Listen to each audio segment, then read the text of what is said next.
68, c'est pour ça que je salue vraiment, sans démagogie aucune, hein, le travail d'historienne comme Ludivine, parce qu'il faut se replonger là-dedans. L'histoire ouvrière de 68 n'a pas été écrite. Il s'est passé tellement de choses qui ensuite ont une portée très importante jusqu'à aujourd'hui qu'on a de la peine à saisir, et c'est des historiennes, des jeunes historiennes comme Ludivine qui peuvent le faire. Donc aujourd'hui, c'est en train de se passer, qui n'est absolument pas visible dans les médias, qui perdent les pédales en racontant n'importe quoi sur les manifestations, etc. C'est décisif. Et la page est tournée. Alors simplement, je vais terminer juste sur un truc, parce qu'on a parlé de l'international. En 68, les étudiants de 68, on était complètement...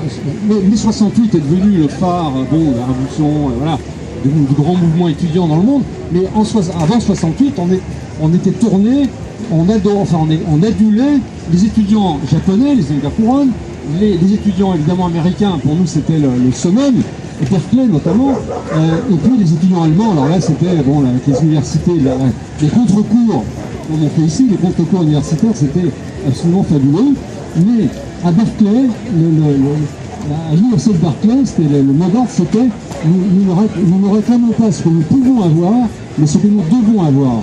Et je pense qu'aujourd'hui, c'est exactement ce que je suis en train de faire. Ce que j'ai remarqué, c'est que c'est encore l'héritage, qui devient encore plus palpable et plus concret et beaucoup plus dynamique qu'en 68. J'ai vu une pancarte dans les manifestations, nous réclamons l'évidence. Voilà. Et je pense que c'est encore mieux que Berkeley.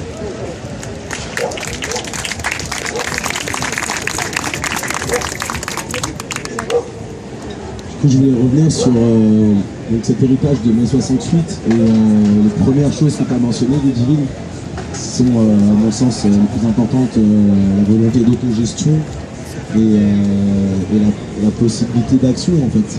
C'est-à-dire, on se rend bien compte aujourd'hui avec ce qui se passe et même ici avec cet endroit-là, comme tu l'as mentionné aussi, que